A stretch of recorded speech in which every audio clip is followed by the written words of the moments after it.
Assalamualaikum warahmatullahi wabarakatuh.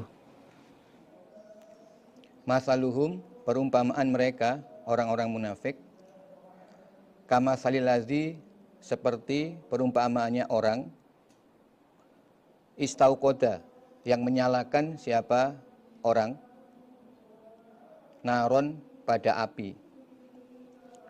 Falamma adho'at, ketika telah menyinari apa api, ma haulahu, pada apa-apa di sekitar orang,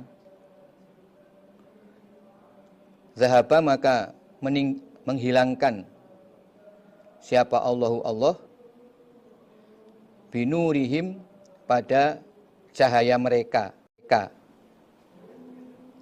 Mereka orang-orang yang berada di sekitar orang yang menyalakan api tersebut. Watarokahum, dan meninggalkan siapa Allah, membiarkan siapa Allah, hum, pada mereka, orang-orang yang berada di sekitar orang yang menyalakan api itu. Allah tinggalkan mereka fi zulumat, di dalam beberapa kegelapan. La yubsiruna, tidak bisa melihat mereka. Allah menggambarkan orang munafik seperti orang yang menyalakan api. Jadi ada seseorang yang menyalakan api. Kemudian ketika api tersebut telah menerangi apa saja yang ada di sekitar orang itu, berarti termasuk menerangi orang-orang yang ada di sekitar orang yang menyalakan api itu. Kemudian Allah menghilangkan cahaya mereka. Di dalam keadaan mereka sudah sempat menikmati terangnya cahaya api, lalu Allah menghilangkan cahaya tersebut. Ya, yang kehilangan cahaya ini ya, orang yang menyalakan api itu maupun orang-orang yang ada di sekitar orang tersebut. Ini gambaran orang-orang munafik. Di antara orang munafik itu ada yang menjadi tokohnya, pemimpinnya, dan juga ada pengikutnya. Nah, kemudian Allah membiarkan mereka semua dalam keadaan gelap sehingga tidak bisa melihat karena kehilangan cahaya atau terangnya cahaya api tersebut. Nah, ini perumpamaan orang munafik yang masuk Islam. Awalnya ada tokoh dari kalangan orang munafik masuk Islam. Kemudian namanya tokoh, tentu dia membawa pengikut. Pengikut-pengikutnya juga masuk Islam. Di dalam Islam mereka sempat merasakan cahaya kebenaran agama Islam pada awalnya. Mereka menyaksikan kebaikan-kebaikan di kalangan Nabi dan para sahabat. Mereka tahu adanya persaudaraan, kerukunan, dan ketertiban di kalangan umat Islam, serta semangat perjuangan yang tinggi yang membuat orang-orang Islam ya pada awalnya bisa menampakkan kejayaan mereka dengan menang dalam perang Badar. Itu sempat dinikmati oleh orang-orang munafik ketika mereka masuk Islam.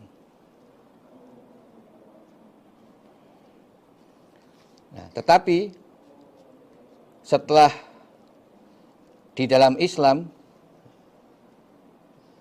karena mereka hatinya sebenarnya masih ragu-ragu, hatinya dasarnya masih kafir, belum hilang keraguan-raguan itu, maka mereka justru bingung.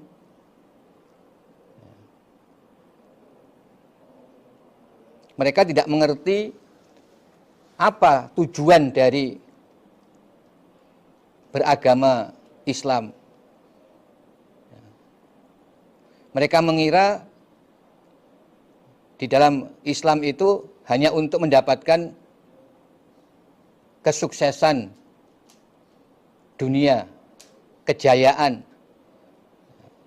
Sebenarnya niat mereka juga hanya agar mendapatkan keselamatan dan tetap bisa hidup dengan aman, menikmati dunia. Jadi orang munafik ini memang dalam pikiran mereka, orientasi mereka itu masih orientasi dunia. Hati mereka semuanya belum iman dengan akhirat. Belum mempunyai cita-cita yang murni untuk mencari surga selamat dari neraka. Sehingga dalam pandangan mereka, segala sesuatu itu masih diukur secara materi keduniaan. Itu yang mereka membuat jadi bingung di dalam agama Islam. Dan itu yang membuat mereka seperti orang yang kehilangan cahaya.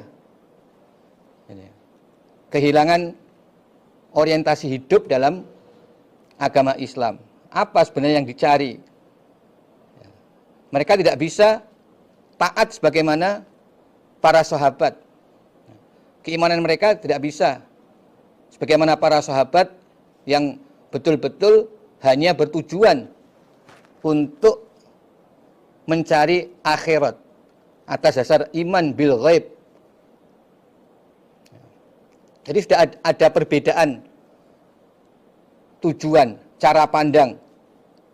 Nah, sehingga itu membuat mereka bingung dan mereka digambarkan seperti orang yang sudah menyalakan api lalu kehilangan cahaya. Nah, ketika mereka mendapatkan cobaan di dalam agama, mereka justru condong kembali kepada kalangan asli mereka. Mereka kembali bergabung dengan orang-orang kafir, dengan orang-orang musyrik.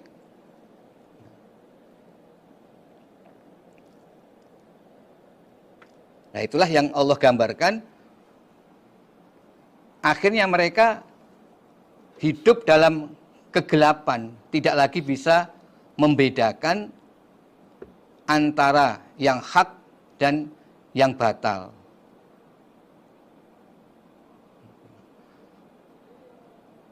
Sumun, hum sumun. Jadi itu menyimpan hum sumun. Mereka itu orang-orang yang tuli. Bukmun, mereka itu orang-orang yang bisu. Umyun, mereka itu orang-orang yang buta. Fahum, maka mereka la yarji'un, tidak kembali mereka.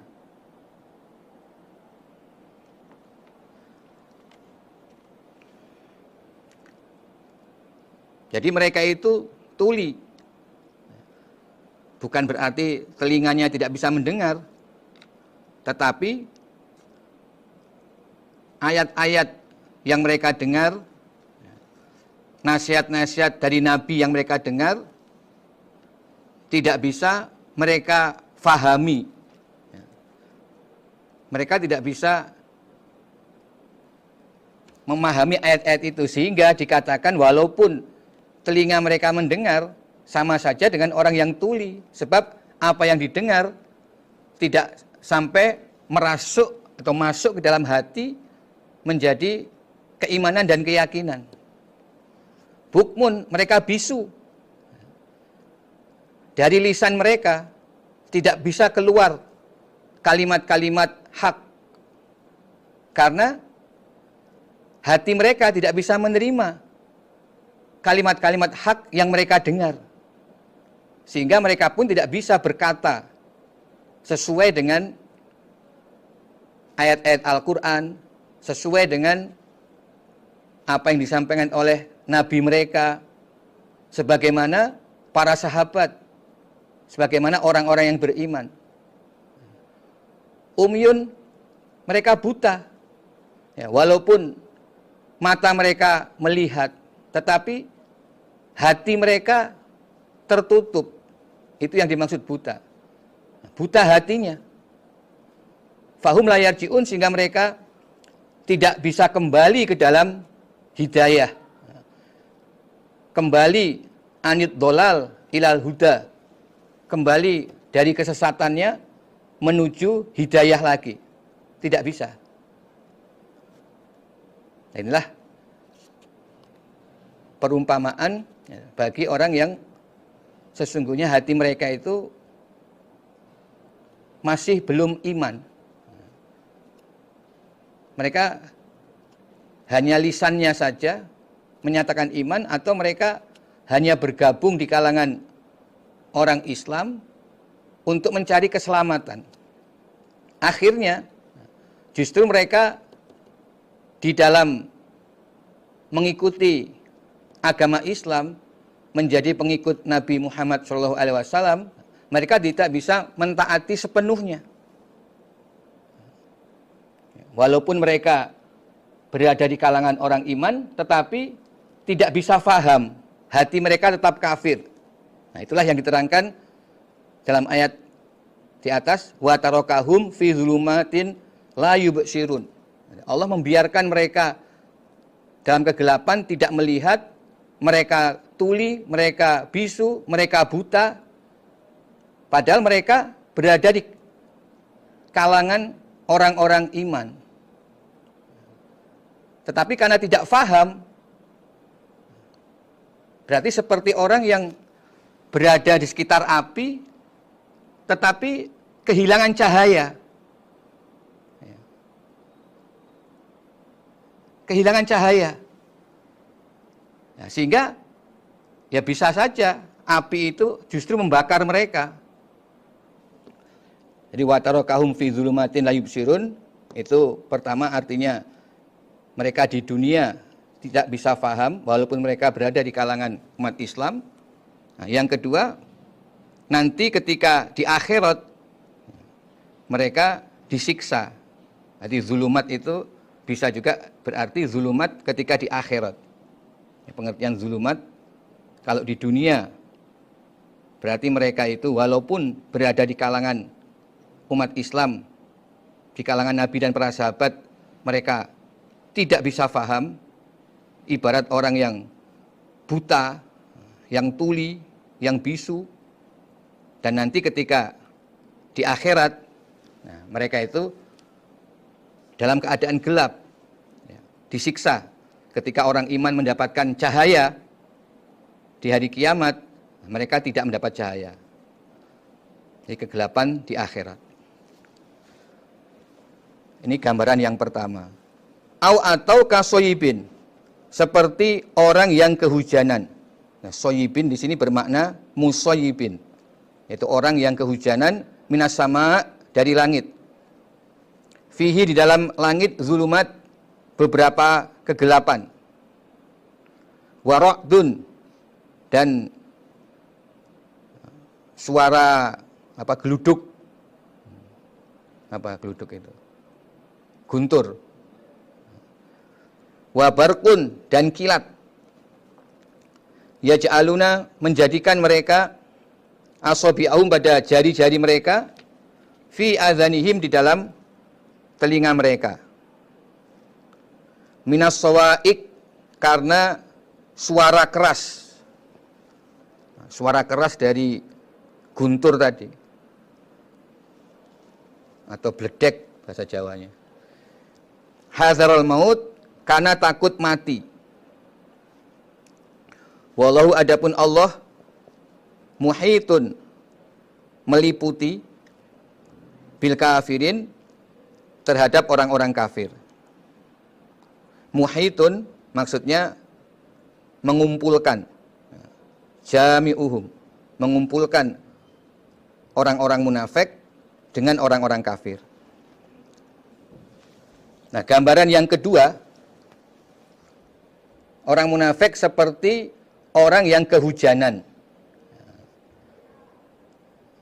Hujan yang turun dari langit. Di dalam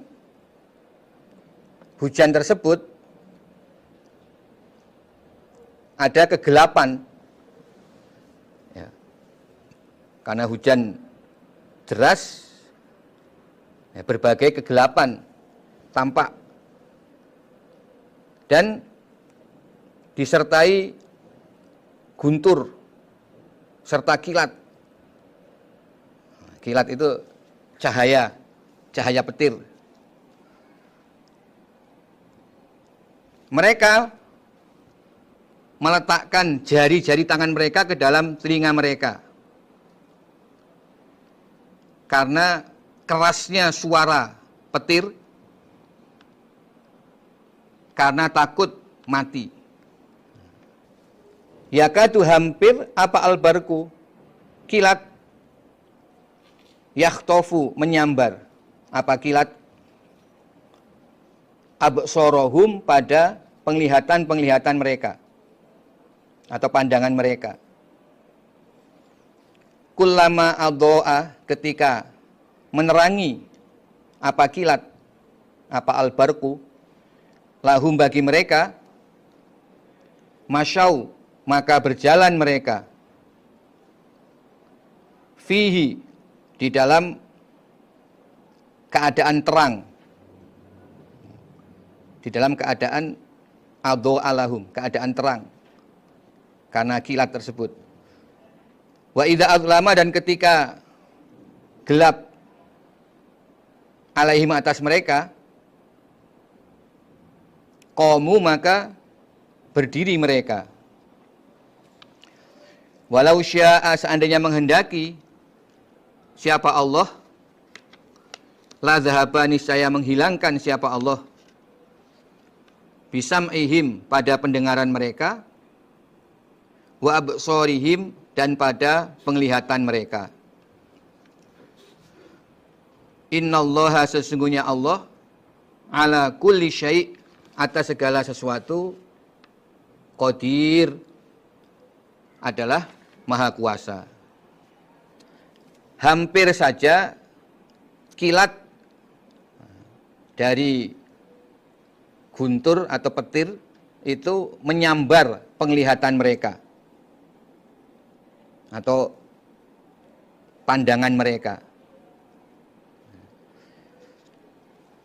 Ketika mereka dalam keadaan terang karena sinar dari kilat tersebut, mereka berjalan. Tapi ketika gelap, mereka berhenti, kemudian tetap berdiri, menunggu keadaan terang. Nah, inilah perumpamaan yang kedua yang Allah buat untuk orang-orang munafik. Nah, di sini perlu diterangkan.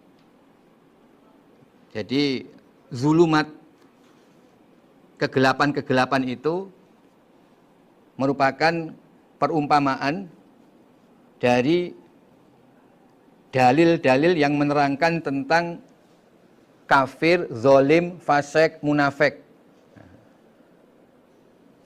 Jadi zulumat itu sebagai gambaran mengenai adanya dalil-dalil yang menerangkan tentang sifat-sifat orang kafir, orang zalim, orang fasik, orang munafik yang diterangkan dalam ayat-ayat Al-Quran maupun sabda-sabda Nabi.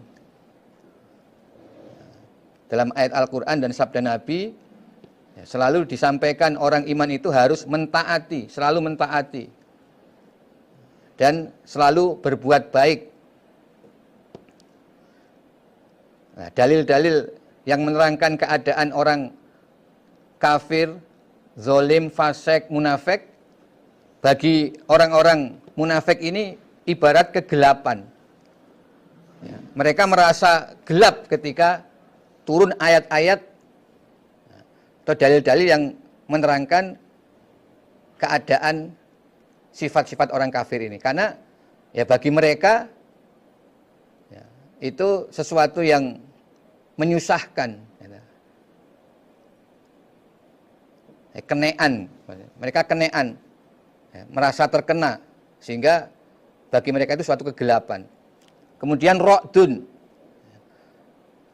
Guntur. Itu sebagai gambaran adanya dalil-dalil yang menerangkan tentang ancaman atau siksaan. Atau dalil-dalil yang tidak cocok dengan akal mereka.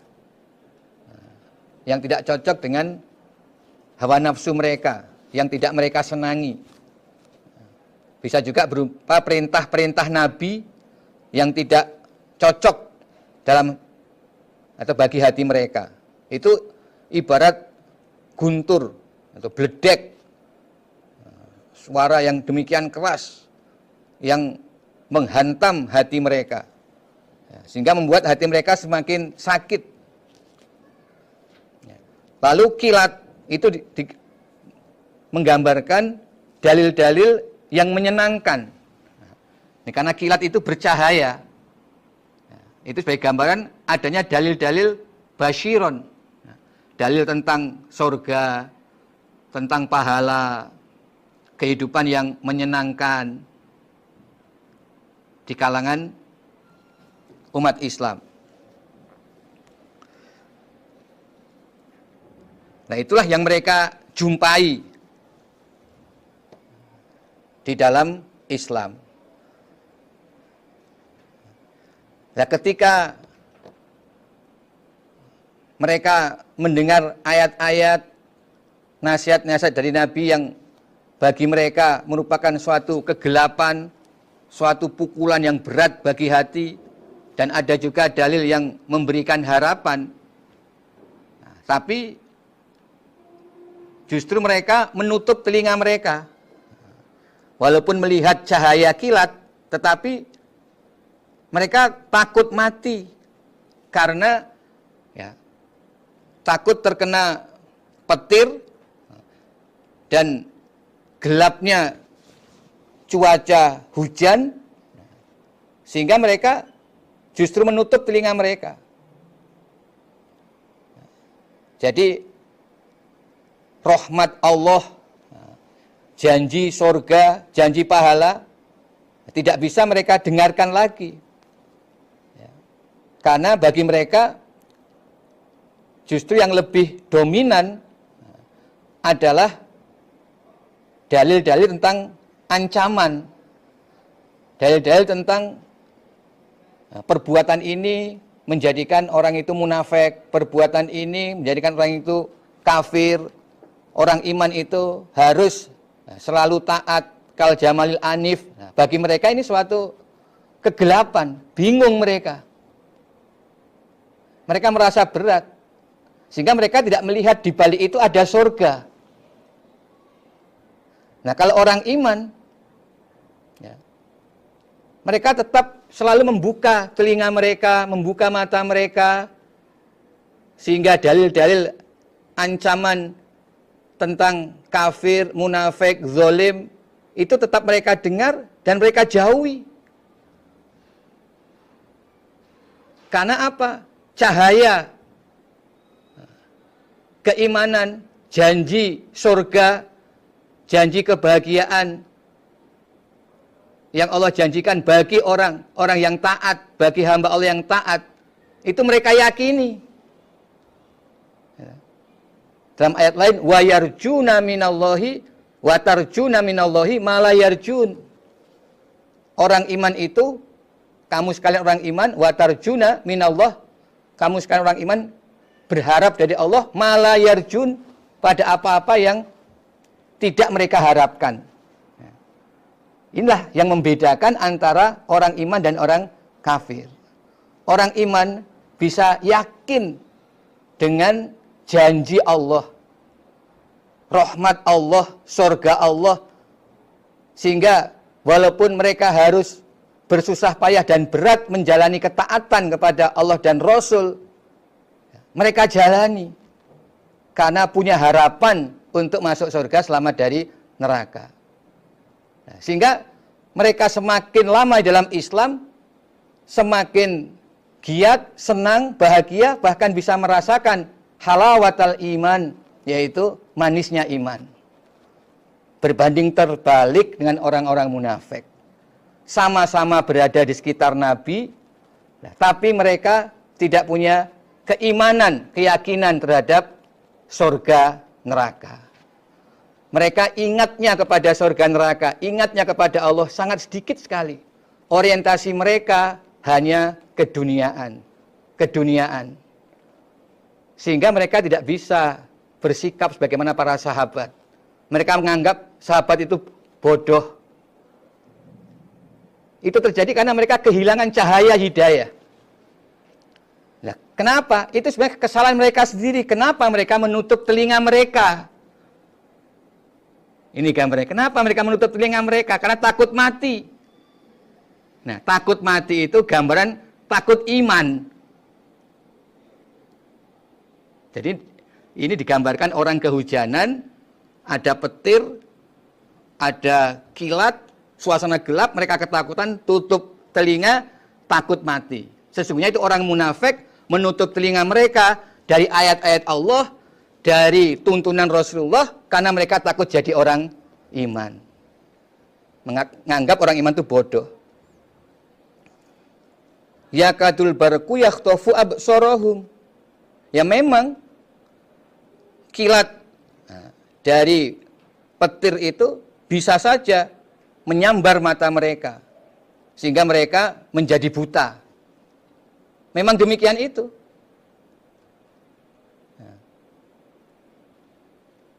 Tetapi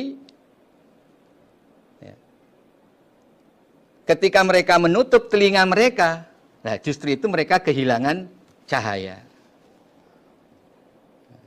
Itulah gambarannya orang munafik tadi. Memang betul, kilat cahaya itu bisa membutakan mata mereka. Mereka takut mati karena itu. Nah itulah deritanya orang munafik. Sehingga terpaksa mereka harus menutup telinga mereka. Tapi apa akibatnya ketika mereka menutup telinga? Justru mereka kehilangan cahaya.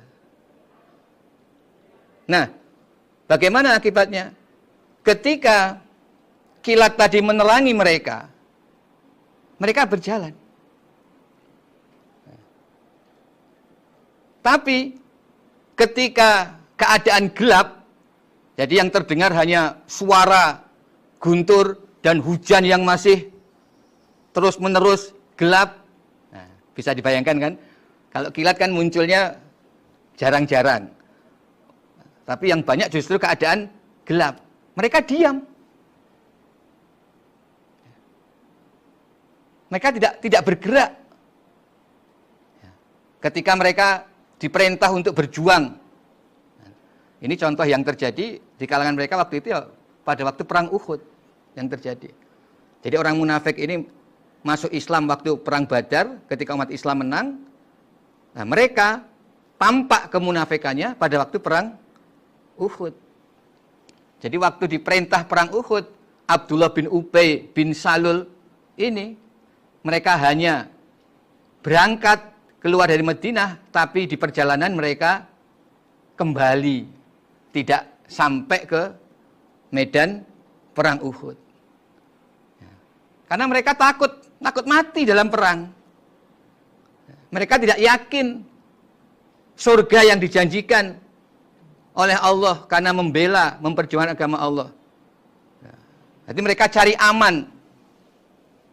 Nah, itulah mereka. Kalau keadaan terang, mereka mau. Umpama perang menang, dapat jarahan, mereka mau.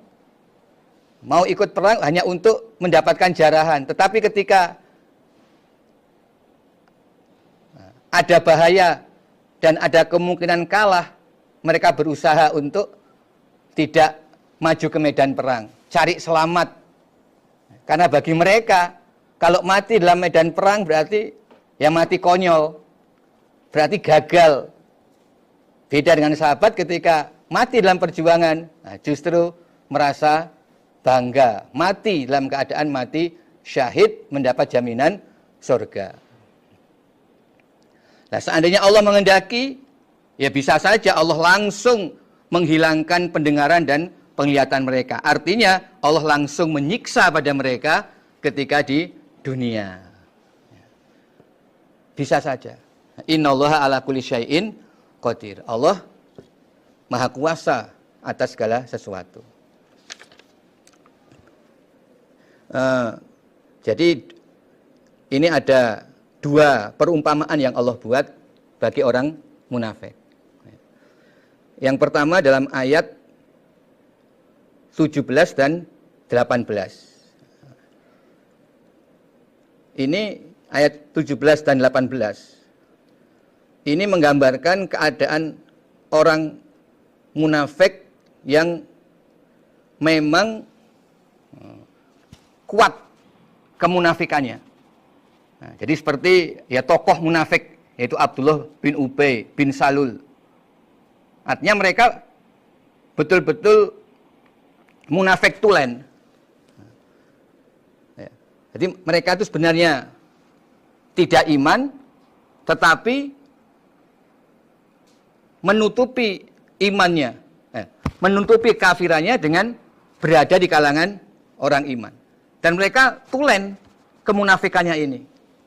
Nah, ini digambarkan seperti ayat 17 dan 18. Nah, kemudian ayat 19 dan 20 ini menggambarkan orang munafik, tapi dia ragu-ragu dalam kemunafikannya. Istilahnya itu munafik mutaraddid.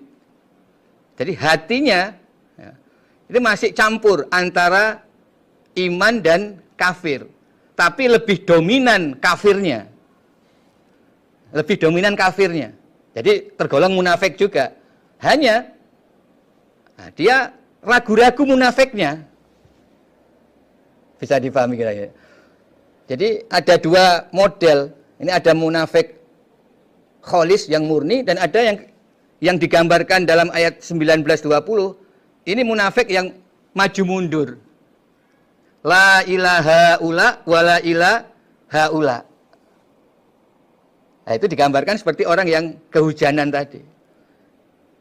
Terkadang dia masih merasa jangan-jangan Islam ini benar. Tapi lebih dominan kekafirannya. Nah, hanya dia ya bolak-balik seperti itu, mutaraddid. Nah, sedangkan yang golongan pertama tadi itu ya orang munafik yang memang benar-benar munafik. Nah, mereka ini bisa jadi justru orang yang benar tulen tadi, justru mereka tetap bertahan di kalangan umat Islam. Sebagaimana ya tokoh mereka yaitu Abdullah bin Ubay. Sampai meninggalnya Abdullah bin Ubay itu masih di kalangan umat Islam. Bahkan Nabi sempat akan menyolati. Nabi mengira secara lahiriah, ya jangan-jangan dia masih ada iman. Padahal dia adalah orang munafik tulen, kafir tulen. Jadi itu yang digambarkan dalam ayat 18. Ya Allah membiarkan orang munafik tulen ini dalam keadaannya sumun, bukmun, umyun, itu sebenarnya kan perumpamaan orang kafir itu. Sumun, bukmun, umyun. Sama dengan ayat 7. Khatamallahu ala qulubihim wa ala sam'ihim wa ala absorihim. Nah, Tapi mereka berada di kalangan orang-orang iman. Nah, ini munafik tulen. Mereka kuat berada di kalangan orang-orang iman. Tapi hati mereka buta, telinga mereka tuli. Mereka kehilangan cahaya. Dan Allah biarkan sampai mati, bahkan ada yang sampai mati tetap dalam keadaan lahiriahnya Islam. Tapi nanti di akhiratnya mereka gelap. Nah, yang kedua, ayat 19-20, ini munafik yang ragu-ragu dalam kemunafikannya. Ini ya di antaranya pengikut-pengikutnya Abdullah bin Ubay itu. Ada yang ya masih kadang membenarkan, tapi banyak menentangnya. Nah, sehingga mereka ya sebagian ada yang keluar atau yang keluar masuk. Jadi karena mereka tidak tulen kemunafikannya, justru mereka ini yang membuat tampak ini orang-orang munafik karena mereka ragu-ragu ya. Mereka di kalangan orang iman, tapi mereka juga kumpul di kalangan orang kafir dan orang musyrik, diketahui oleh orang-orang iman. Karena mereka memang mutaraddid, ragu-ragu, keluar masuk. Itu digambarkan seperti orang yang kehujanan tadi. Ya ayyuhan nas, wahai para manusia, u'budu, menyembahlah kalian Rabbakum, pada Tuhan kamu sekalian. Alladzi yang khalaqakum, telah menciptakan siapa Tuhan kalian pada kalian. Walladzina, dan menciptakan pada orang-orang min qablikum, sebelum kalian. La'allakum, agar kalian tattaquna, bertakwa kalian.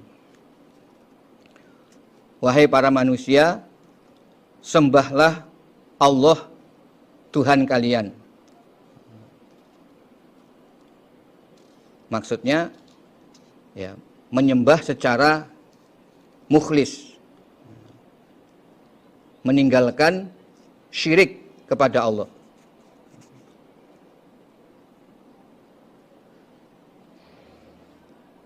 Allah zat yang menciptakan pada kalian dan menciptakan kepada orang-orang sebelum kalian. Jadi jangan kalian hanya mengakui kalau yang menciptakan manusia, yang menciptakan langit dan bumi adalah Allah, tetapi dalam praktek tidak beribadah kepada Allah secara mukhlis, menyembah kepada Allah, namun juga menyembah kepada Tuhan-Tuhan yang lain, berhala-berhala. Nah, dalam ayat ini Allah memerintahkan, wahai manusia, sembahlah hanya kepada Tuhanmu yang menciptakan kamu dan menciptakan orang-orang sebelum kamu. Jangan menyembah kepada Tuhan-Tuhan yang lain. Karena Tuhan yang kamu sembah selain Allah itu bukanlah Tuhan yang maha kuasa, yang menciptakan manusia, yang menciptakan langit dan bumi. Alladzi, yaitu Tuhan, ja'ala, yang telah menjadikan siapa Tuhan, lakum, bagi kamu sekalian, al-ardo, pada bumi, firasyan, sebagai alas, wasama, dan pada langit, binaan, sebagai atap, wa anzala, dan menurunkan siapa Tuhan, minas sama, dari langit, maksudnya dari arah langit, ma'an, pada air, yaitu air hujan. Fa akhraja, maka mengeluarkan siapa Tuhan, bihi, dengan air hujan, minas samarot, dari berbagai buah-buahan, rizkon, pada rezeki, lakum, bagi kamu sekalian. Maksudnya buah-buahan yang bisa menjadi bahan makanan bagi umat manusia, menjadi kekuatan bagi umat manusia, atau juga bahan makanan atau tanaman yang bisa memberi rezeki, dalam arti yang mereka bisa perjualbelikan, akhirnya hasil jual beli dari tanaman itu bisa digunakan untuk membeli makan yang menjadi sumber kekuatan hidup mereka. Itulah yang dimaksud rezeki yang berasal dari tanaman-tanaman. Fala taj'alu, maka jangan menjadikan kalian lillah bagi Allah andadan pada persamaan atau sekutu di dalam urusan ibadah. Jadi andadan ini dalam urusan ibadah atau sesembahan. Wa antum, dalam keadaan kalian ta'lamuna, mengetahui kamu sekalian.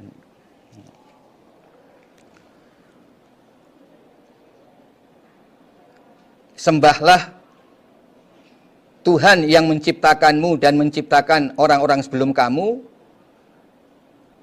yang Tuhan itu juga menjadikan bumi sebagai alas, ya, tempat manusia, hewan, dan makhluk Allah lain menetap, sehingga bumilah sebagai alas. Dan Tuhan juga menjadikan langit sebagai atap. Ya. Jadi bagi kita sekarang yang jelas, ya, di atas kita adalah langit dan kita berdiri di atas bumi. Demikian juga bagi makhluk-makhluk Allah lain yang ada di dunia saat ini.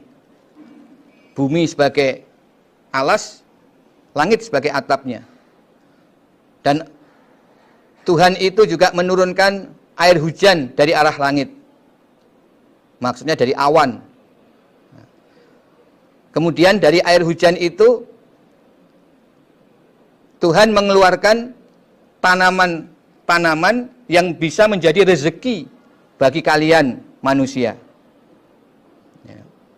Di berbagai macam tanaman, mulai tanaman sebagai bahan makanan pokok seperti padi, mungkin kalau di daerah Arab buah korma, mungkin ada yang makanan pokoknya jagung, ubi, dan lain-lain. Nah, juga buah-buah lain, buah-buahan yang untuk enak dirasakan, dinikmati, sehingga bisa diperjualbelikan, dan itu juga menjadi rezeki bagi manusia. Itulah kekuasaan Allah, Tuhan yang mencipta. Maka kamu jangan menjadikan persamaan bagi Allah. Ya. Artinya jangan menyembah Tuhan-Tuhan lain selain Allah yang Maha Pencipta ini. Ya. Sedangkan kalian mengetahui bahwa andadan atau Tuhan-Tuhan lain itu tidak bisa menciptakan apapun. Ya. Sedangkan yang Maha Pencipta hanya Allah. Inilah ajaran pokok di dalam Al-Quran, yaitu Allah merintahkan kepada manusia untuk beribadah secara mukhlis dan meninggalkan syirik. Karena tidak ada Tuhan yang berhak untuk disembah kecuali Allah. Sebab Allah lah Tuhan yang Maha Pencipta, yang Maha Kuasa, yang Maha mengatur dan merajai kehidupan dunia dan akhirat nanti. Ya, tidak pantas kamu menyembah Tuhan-Tuhan yang lain, dan Allah sangat murka. Karenanya Allah akan menyiksa bagi manusia yang tidak bisa meninggalkan kemusyrikannya. Itu durhaka yang tidak terampuni bagi Allah. Karena berarti manusia tersebut tidak bisa mensyukuri nikmat yang telah Allah limpahkan kepada mereka selama mereka hidup di dunia.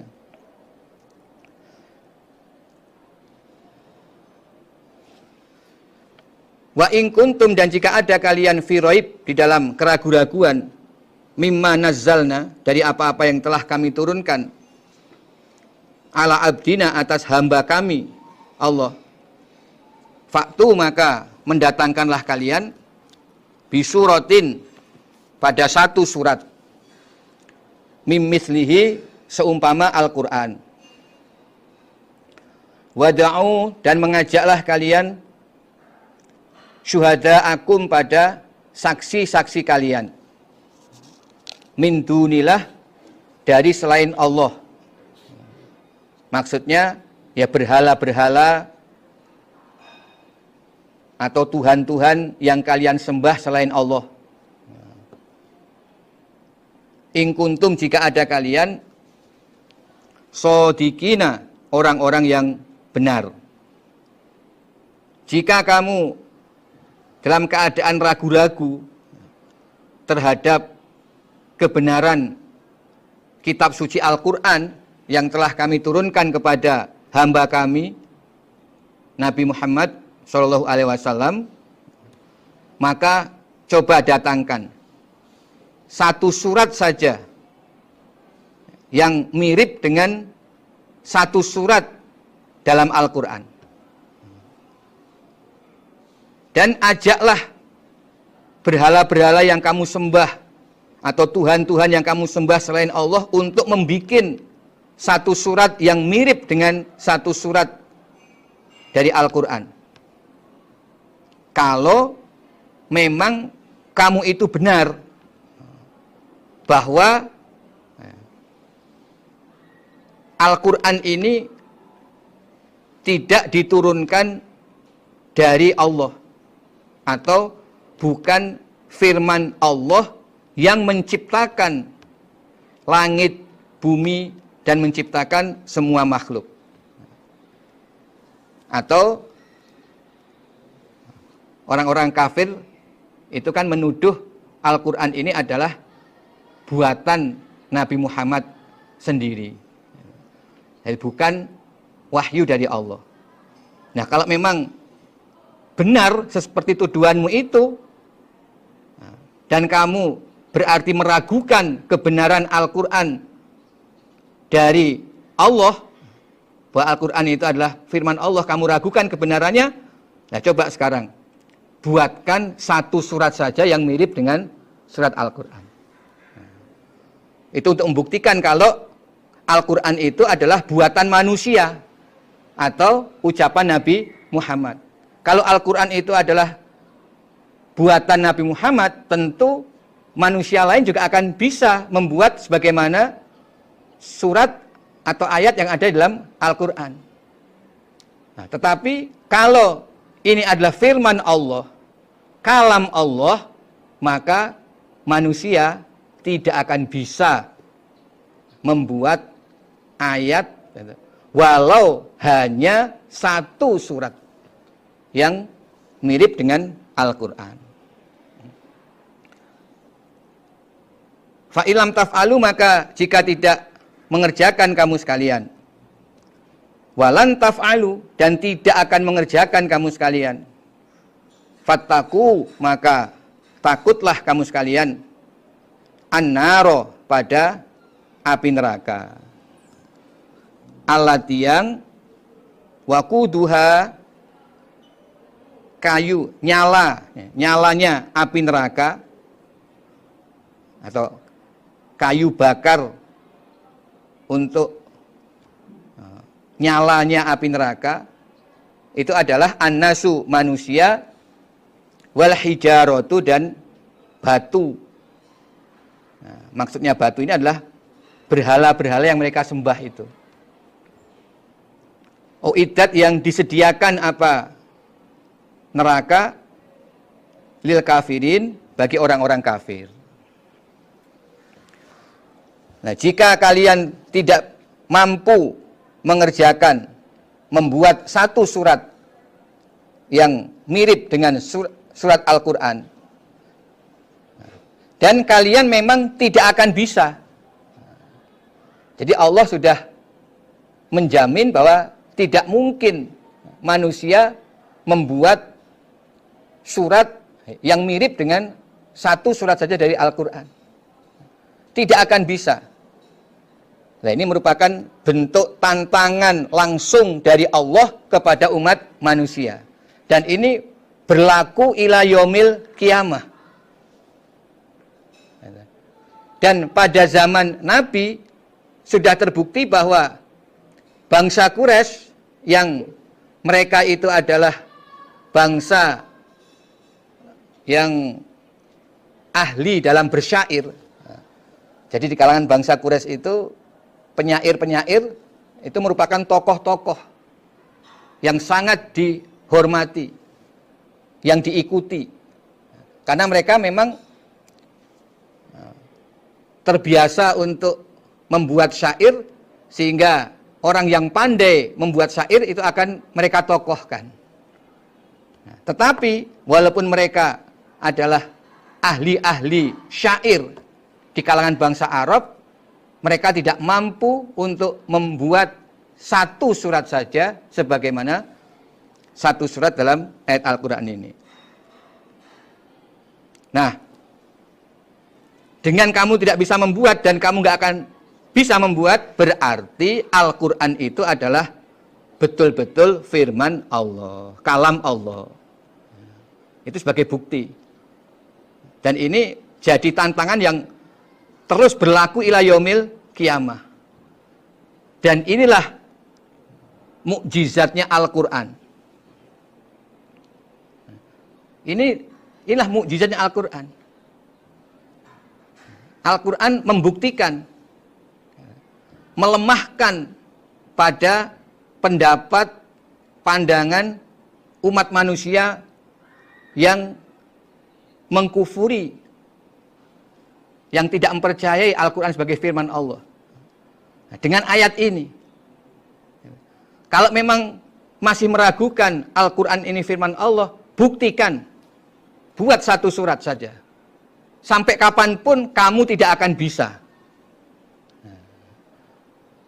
Nah, karena itu ya takutlah pada api neraka sebagai ancaman Allah bagi umat manusia yang kafir, yang tidak mau mempercayai kebenaran Al-Quran, yang tidak iman kepada Allah, tidak iman pada kitab suci Al-Quran, tidak iman kepada surga neraka, sehingga tidak mau menjalankan syariat agama, tidak mau sholat, tidak mau zakat, tidak mau mengerjakan perintah-perintah yang ada dalam kitab Al-Quran. Nah, akhirnya akan masuk neraka, yang api neraka itu kayu bakar sebagai nyalanya api adalah manusia yang kafir dan batu-batu atau berhala-berhala yang disembah oleh orang-orang kafir. Jadi sebenarnya keadaan neraka itu sekarang ini sudah ada. Neraka itu sudah Allah ciptakan. Dan apinya sudah menyala-nyala. Terkadang uapnya itu sudah bisa dirasakan di dunia juga. Yaitu saat kita merasakan panas terik, itu berarti uap neraka jahanam. Nah, nanti pada hari kiamat, nyala api neraka itu akan semakin besar ketika manusia-manusia kafir dimasukkan ke dalam api. Jadi seperti ada api unggun lalu ditambah kayu sehingga apinya semakin besar. Itu maksudnya.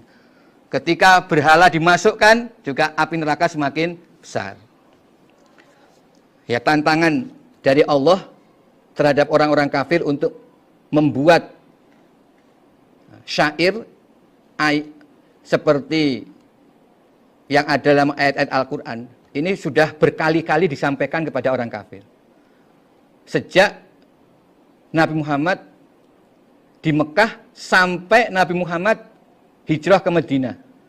Karena dalam ayat ini turunnya di Madinah. Karena surat Al-Baqarah itu surat Madaniyah.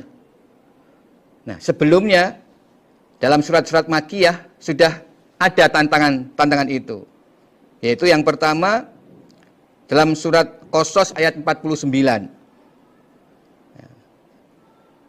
Allah berfirman, "Qul fa'tu bi kitabim min indillah huwa ahda minhuma." Katakan Muhammad, datangkan bi kitabin min indillah. Pada kitab dari sisi Allah. Jadi tantangan pertama,